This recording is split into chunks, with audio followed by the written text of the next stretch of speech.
Welcome to New Remnant Worship Center with Pastor Marcus and Lady Kim Moten.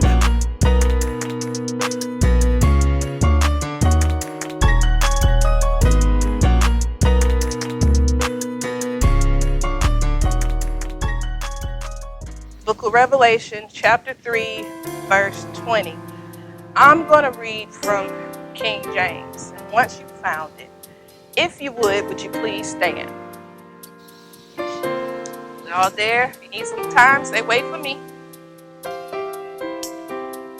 right, and it reads as follows.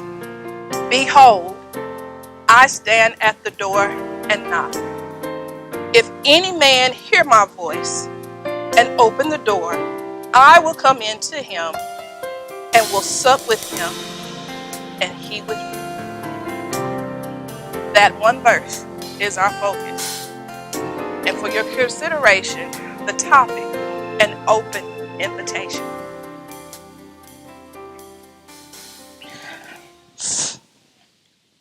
So, if y'all would, entertain me for a little bit.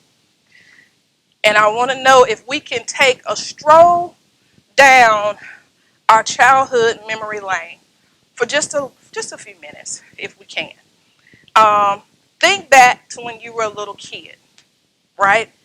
And I don't think I was the only one that might have felt like this, but I would get super excited when I got an invitation to a party, mainly the birthday parties, right? And the thing about those invitations we got back then, you would get it in the mail, right? And you get these invitations. And I would be so excited. And I'm just sitting up here waiting to open it, right? Now, some of y'all, are too young. Y'all didn't get invitations in the mail. They put them in your backpack. They got hand delivered but it was just something about it to me when I got an invitation and I anticipated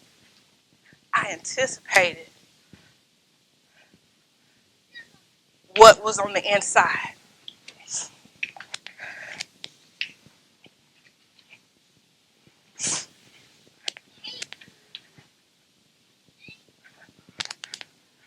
Hey.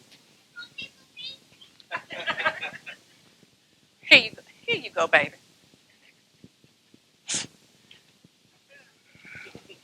See how excited? That was me. Because I couldn't wait. Because I was like, man, what am I going to wear? Where is it going to be? I was excited. So the thing about when I opened that invitation, on the inside, it would say, you're invited, right? Please don't open yours that I've given to you, okay? But you're invited. It'll say, you're invited. And then it says when. And it's going to give you the time and the date. And it's going to give you where. And that's the place, And at the end of the invitation, it was a RSVP. And if y'all don't know what the RSVP is, a lot of us, y'all know that's like a French term. And it's abbreviated. It's like, "Respond, s'il vous plaît."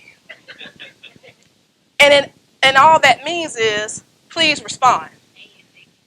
Let somebody know if you're coming to the party, right? Okay.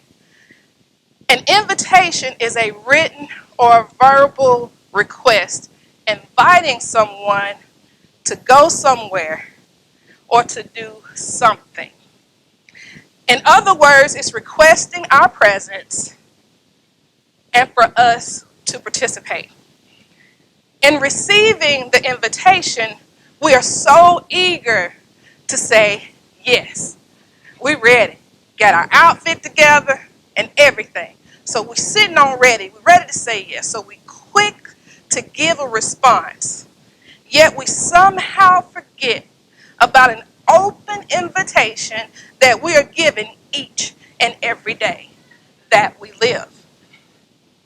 And looking at the text, we find that Jesus was talking to the church of Laodicea. And y'all remember we did some studies in the book of Revelations about the churches and what churches were favorable and what churches were not. But in particular, that church of Laodicea, Jesus was pointing out an issue that they had. They wouldn't let him in. He is letting it be known that this church, that church of Laodicea, did not welcome him or they didn't invite him into the church. It's as if he was outside of the church doors saying, I'm here, just waiting for you to let me in. But see, it didn't happen at the church of Laodicea. If we fast forward to 2021, we can still apply that today. Not necessarily just for the church itself, but for us as individuals. Those of us who claim that we know him or have accepted him into our lives, and those of us that wear the title as Christian, have we truly accepted his open invitation? Some of us have heard the knock and we let him in and he became our Lord and Savior. Some of us heard the knock and we opened the door, but we're only holding a conversation with him at the door. Do y'all know what that looks like? Okay, so let me demonstrate real quick. Have y'all, think about it when you have an unexpected visitor come to your house, right? Sometimes some of us, we don't want to entertain company, right? One, we might be tired, we might be busy, but then some of us, I hadn't really cleaned up the house all that great, and I didn't want nobody to walk in right now. I'm chilling. And you get this knock at the door, and you go and see, man, who is it? And you open the door. Oh, what's up? Hey, how you doing? Yeah, I hear. Hey, it is beautiful today. I know it's hot outside. I know it is. Oh, I've been good. How you been doing? Yeah. That sound familiar? A little bit. Just a change. Just a change. So some of us open the door, but what we didn't do is invite him in. So we either stayed in the doorway talking to him, or we went outside the door and closed it behind us. And we only communicate only so far. So, in that situation, think about it. If I didn't let him in and I only held him at the doorway, it's like I'm hiding something. I don't need him to see the mess in the house. I'm just talking to you from right here, but I don't need you to see the mess that's in the house. But he's the only one that's going to be able to clean the mess that's in our house. In another situation, we have let him in, but only let him in as a guest. And we don't even treat him like one. Me, y'all know me, I'm you know, from Mississippi. And when I was taught, you know, when we had company, you did specific things when company came, right? So one thing for certain, somebody come to the house, you're going to make sure you speak to them. You're not going to walk through that room and not say something. I wish you would. So at least the communication, hey, acknowledgement that the person is there. Hey, how you doing? I'm doing good, yeah. So we would do that. You know, we make sure we acknowledge our guests. But not only that, we're going to make you feel good. So we're going to offer you something to drink. And if we take it a step further, you know, at my house, we're going to feed everybody. Hey, you hungry? You want something to eat? I got some cobbler. You just need some, I got something sweet for you. I made some tea cakes. You treat your guests a certain way, right? But some of us, have let him in only to be an unattended house guest. I don't know about y'all, but I need him to be more than just a house guest for me. I need him to live where I need him to dwell in my house. You know, God, you got free reign up in here. Make yourself at home and get comfortable here because I need you to settle and be here. Wow, what a word. Hey, listen, we'll get right back into it in a second, but I just wanted to come over here real quick and say, hey, we pray that something was said so far that can encourage you. I just wanted to take this moment to welcome you to New Remnant. Our Bible study lessons are on Wednesday nights from 6 to 7:15, and on Sunday morning we have morning worship from 10:15 to 11:30. You are invited if you are unsaved or unchurched and you're looking for somewhere to come. I personally invite you to New Remnant Worship Center. It is in Him that we live, move, and have our being. Let's get back into the Word. I'll see you next time. Have we noticed yet the difference in our invitation that we might extend and give someone, and a divine open invitation that only He can give us? Our invitation has conditions, and they only last for a certain amount of time. You got a deadline. It only happens then for that. But that divine open invitation from our Father is any time, it's any day, and it's any place. Let's take it a step further. Remember when we thought we would be invited to a party, but we didn't get that invitation?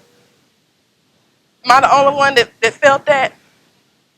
You know, you just felt, I thought I was going, I'm not going to get to go. The host of the party only invited a select few and didn't want certain people around. Okay, let's make it plain. Y'all know how we do when we have birthday parties for kids. I don't want all these bad kids at my house tearing up my stuff. You know what happened to little baby? He ate the crayons. Y'all know what happened. That's what we do. We select who we think should be there for particular reasons. I don't want all these bad kids in my house putting their feet on my furniture. Thank you. We know what they'll do. So we only get, you know, the little angel babies. They don't bother nothing. They just sit there. They so quiet and so peaceful. That's what you think. But anyway, that's what we do. Just make it real and plain. But the host with the most, literally, that's not a cliche. He is the host with the most. His invitation is for everybody. He doesn't discriminate. And although that invitation is for everybody, there is still something that we should know. The invitation is specific for each and every one of us. Why is that? Because He knows what each of us has need of, and he can provide it. He's the host with the most. So now we receive the invitation. We open it up with excitement, and we RSVP to the host and say that we'll be there. And now we have to think about what gift or gifts we're going to give the person, right? Sometimes we spend just a little bit of money and just get a gift, and sometimes we spend a lot. We splurge a little bit. And so what we do, we're so careful how we prepare it. We either gonna wrap it, make it all frou-frou frilly, or we're just gonna put it in a bag and still make it cute, right? So we got the cute bag, and we got the gift, right? And we arrive, and we're walking in with our gift, at the party, and you're welcomed in, and you look around and you see everything. It's set, all the food is on the table, and then you see the gift table, right? And you walk up to the gift table and you see all these different gifts, all these presents, and you're looking at your gift, and it doesn't look like what anybody else has bought. And then you were like, man, do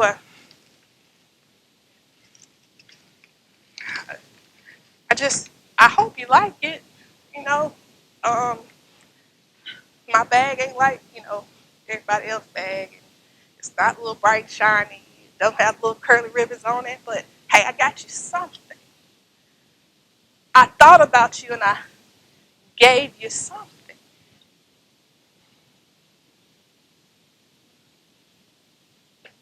When we are bringing a gift to him, he's not worried about how big or how small that gift is.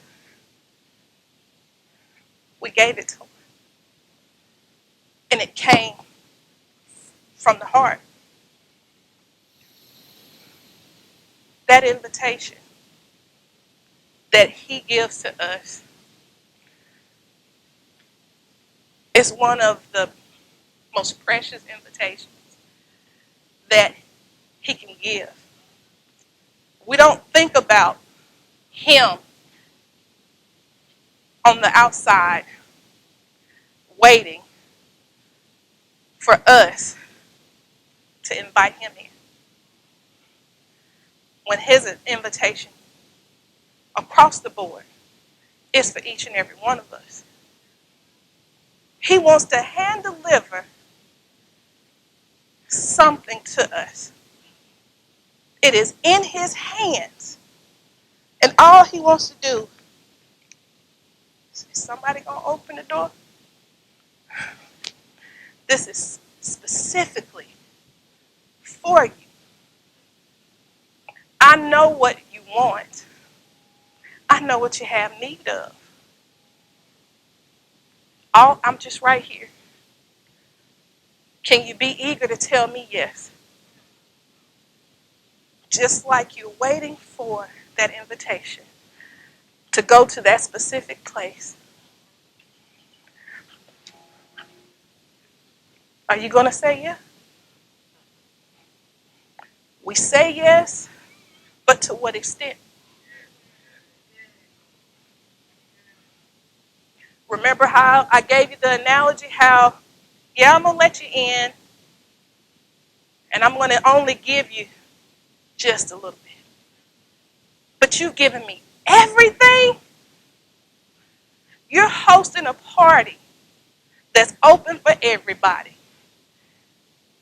I'm worried about what I'm going to give to you, but you sacrificed yourself.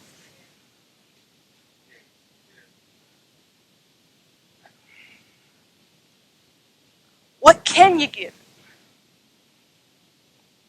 We can't be like the church in Laodicea and just let him stand outside. And he's so patient. And he waits. You know how we learn, no fruit is picked before their time. Some of us don't know him, and he's still knocking. He just has this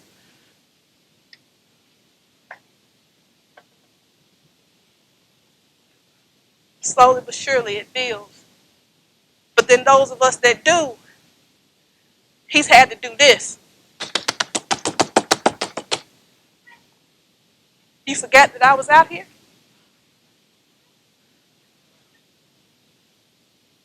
You let me in, but you forgot about me.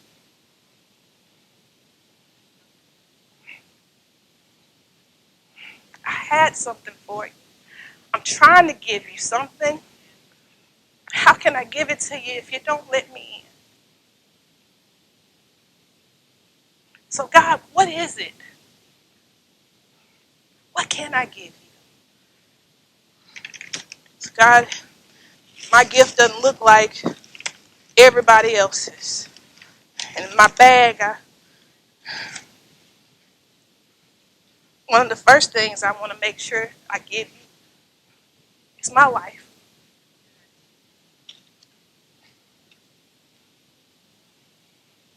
And I'm going to give you my time. It's hard, but I got to make sure I make time for you.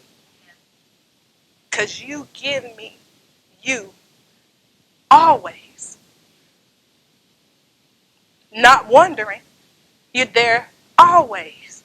So God, I'm going to give you my time. What does that look like? God, okay, I'm going to study. I'm going to make time, I'm going to study your word. God, I'm going to listen. I'm going to hear. And God, I'm going to give you my praise.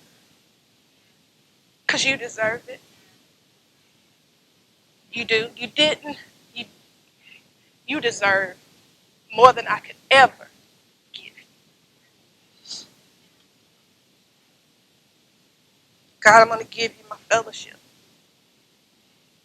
I want to spend some time with you. I want to sit with you. I want to sit in your lap. I want you to hold around me. And I want us to talk, God. And God, I give you my heart. I need you to take it. Those spots that are empty, those spots that are still hurt and haven't been healed, God, I'm giving that to you. And I need you to shape it into what it should be. But mainly, God, I'm going to give you my worship.